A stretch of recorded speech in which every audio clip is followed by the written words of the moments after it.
It's hardly a secret that most corporations and their wealthy executives don't give a crap about employees. They're often seen as expendable. Once all their use is squeezed out of, they are easily discarded and never thought about or considered again. And corporations do their damnedest to ensure that all of their policies are there to protect the corporation above all else, even if that comes at the expense of employees.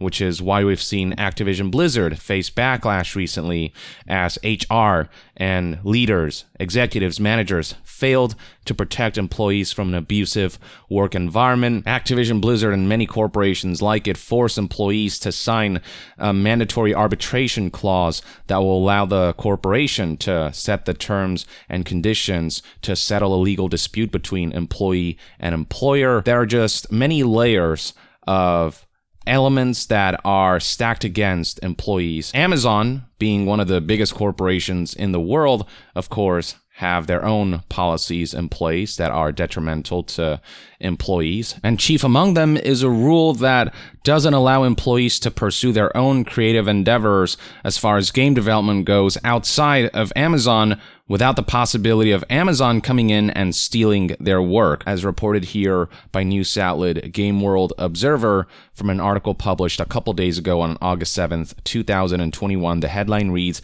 Amazon's draconian rules for creating your own games spark heated debate among developers. So this was brought up by James Liu, a software engineer at Google, who shared a Twitter post that went viral. It has since been deleted. So here's the tweet in question that was deleted but archived by this article.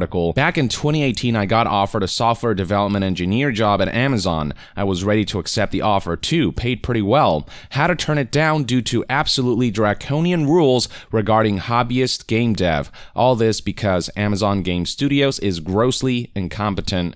And attached to the tweet was some kind of image showing the Amazon policy in question. And as summarized by the article here, essentially in order to avoid competition, you can work on your personal project only with other Amazon employees. On top of that, developers will have to grant the company a royalty-free, fully paid-up license to all of their intellectual property rights to their personal game. So per this policy, if you're an employee of Amazon during your tenure at the company, if you're pursuing any sort of personal game development project, then Amazon is free to license your intellectual property and use it however they want for them to make their own money off of your personal work. And they don't have to pay a single cent for it. They don't have to reward you in any way, shape, or form.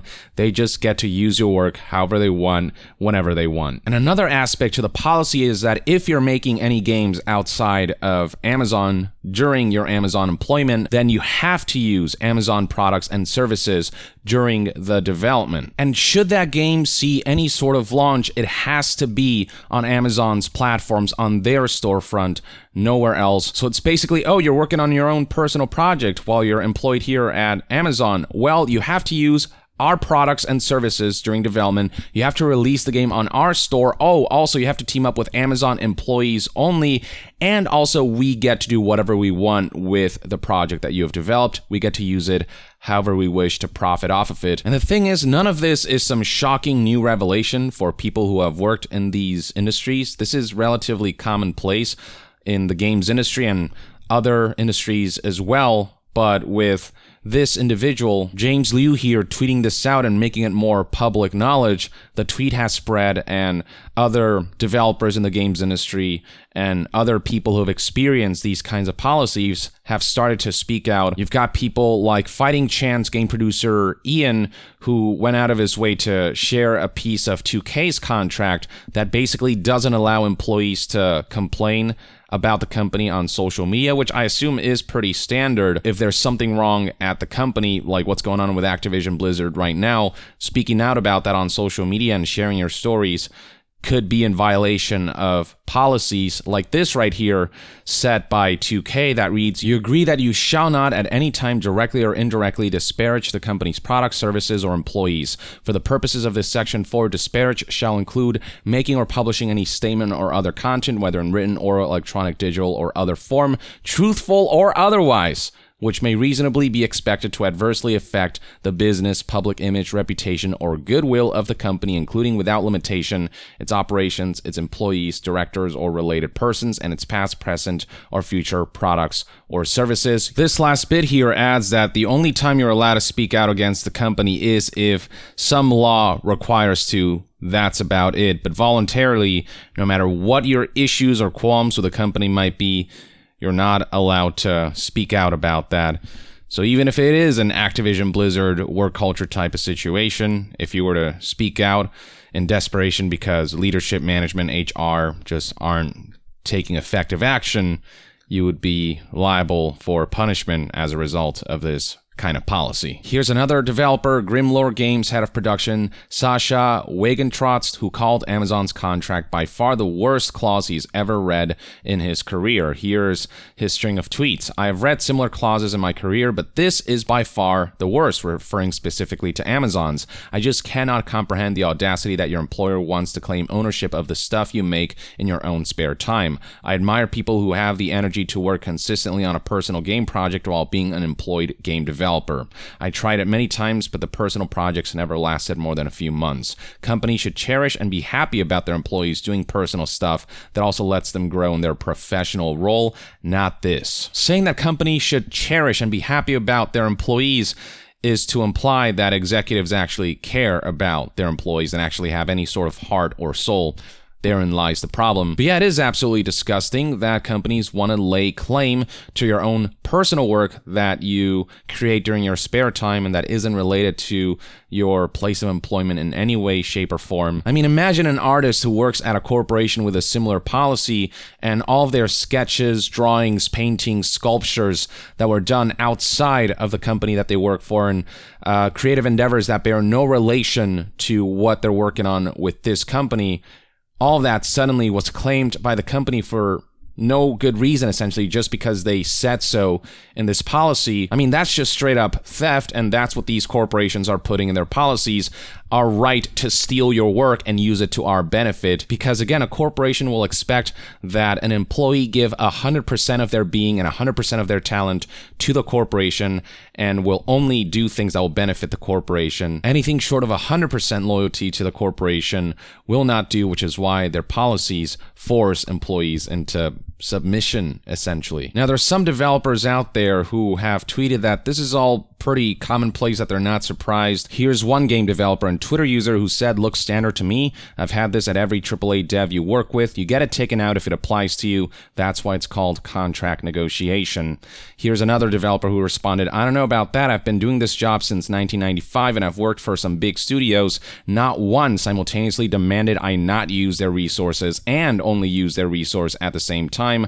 None of them restricted me to working with other folks who had signed either. Referring to how Amazon's own policies are self-contradictory in that number 2 says that if you work on your own personal game, you will not use Amazon resources like their equipment, network connections, confidential information, know-how, or facilities. But then number 6 stipulates that a developer making their own personal game use Amazon's publicly available products and services in the development and release of the personal game wherever possible, provide feedback on the products and services where practicable, and employees will be responsible for the fees associated with using those products and services. That's on top of having to grant Amazon a royalty-free, worldwide, fully paid, perpetual, transferable license to any and all of personal game developers' intellectual property rights associated with the personal game. And then number 8 stipulates that you can only work on personal games with other Amazon employees. So this policy saying don't compete with us by making your own personal game using Amazon resources, but also you are forced to use our resources, you're forced to release your game on our platform,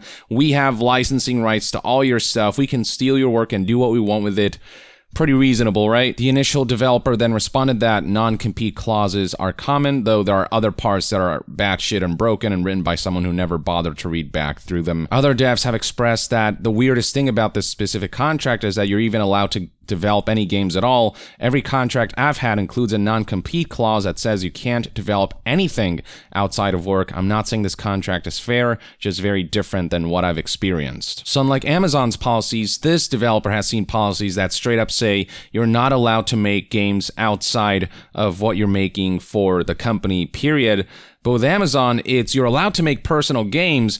It's just that if you do, you have to do it our way, and we get to steal your work, by the way. Here we have that same initial Twitter user, DJ Arcus, responding to someone pointing out how this is all incredibly draconian if you read past point 4. DJ Arcus responded, "It's more than a little draconian, sure, but for comparison, Activision Blizzard gets first refusal on anything you develop whilst you work for them. You're required to do quite a major presentation to them on your game too. Just because there are worse versions of something out there doesn't mean that the version we're looking at right now isn't worth scrutinizing, isn't worth calling out. And just because something has been commonplace for years and years and years, just because something is standard currently, doesn't mean it should remain standard, doesn't mean it isn't a bad thing that has persisted for far too long." Now, the original poster of the tweet that went viral, James Liu, did leave a few tweets up that responded to individuals who argued back or had certain insights to share. Here we have John Wills, who talked about how I don't believe I ever saw these while I was at Amazon Game Studios. James Liu responded, "From what I heard from my current Amazon employed friends, the Amazon Game Studios one regarding outside hobby work is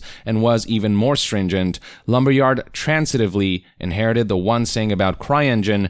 CryEngine does what it says on the tin, makes you cry." For those who don't know, Lumberyard is Amazon's proprietary game engine that is based off of the CryEngine, which they licensed back in 2015, and that engine is a pain in the ass to work with, according to reports from investigative journalists. For a time, Amazon forced developers to use that proprietary engine, but I think they've been a lot more flexible on that now, as that has proven unsuccessful. But per the policy that James Liu exposed, those who are working on their own personal projects who are forced to use Amazon's products and services would have to use the pain in the ass Lumberyard to make their personal game. But yeah, John does know that he worked with game tools rather than directly on games, so maybe that's why he didn't see some aspects of the Amazon Game Studios contract. But James Liu insists that even today, with current Amazon employed friends, he's hearing of very stringent policies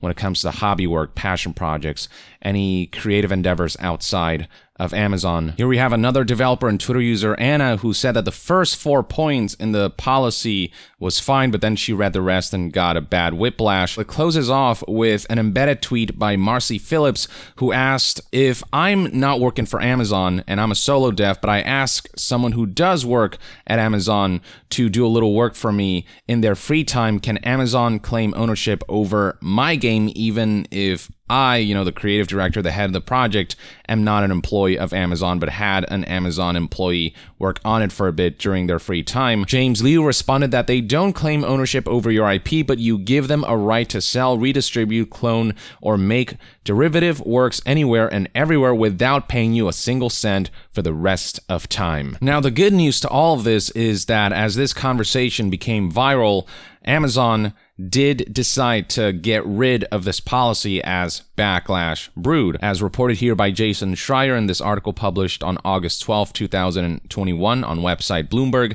Amazon withdrew a set of staff guidelines that claimed ownership rights to video games made by employees after work hours and dictated how they could distribute them, according to a company email reviewed by Bloomberg. And here's a quote from the email sent to staff. "These policies were originally put in place over a decade ago when we had a lot less information and experience than we do today, and as a result, the policies were written quite broadly." I mean, the fact that this policy existed at all in the first place is pretty disgusting, though again, not surprising given that corporations will always implement policies that will look out for their own self-interest, for self-preservation. They had every intention to steal the work of their employees until they got called out for it recently and decided that the backlash just wasn't worth it. We are definitely starting to see employees getting ballsier and ballsier about calling out companies, especially because it's very easy for these stories to go viral and for news outlets to do investigations that will paint a negative picture about a company. And the hope is that that pressure and that extra bit of power that employees are starting to have now will force companies into capitulating to employees' reasonable demands, and that they'll think twice about trying to bury issues like these under the rug. But more importantly, the hope is that positive change does start happening, and that change won't be out of the kindness of executives' hearts. It'll be because all the scrutiny is starting to assault their bottom line, affect negatively their bottom line, and that's the language that they'll listen to. That's where you gotta hit them. Affect the bottom line through strength in numbers, and that's when corporate heads, executives, leaders will have no choice but to capitulate to employees' demands. Hopefully this is a trend that will continue across the entire games industry, but where Amazon specifically is concerned, this draconian policy, and I think that's the right term for it, has been retracted after pressure forced the corporation to do so, and that's ultimately a good thing. So that, ladies and gentlemen, is my take on the recent policy change surrounding Amazon Game Studios and everything you need to know about these latest developments. Let me know in the comments below what your thoughts and opinions are on all of this. And to be further updated on all things gaming news, reviews, and discussions, stay tuned right here on Young Yeah. I'll see you guys next time. Young out.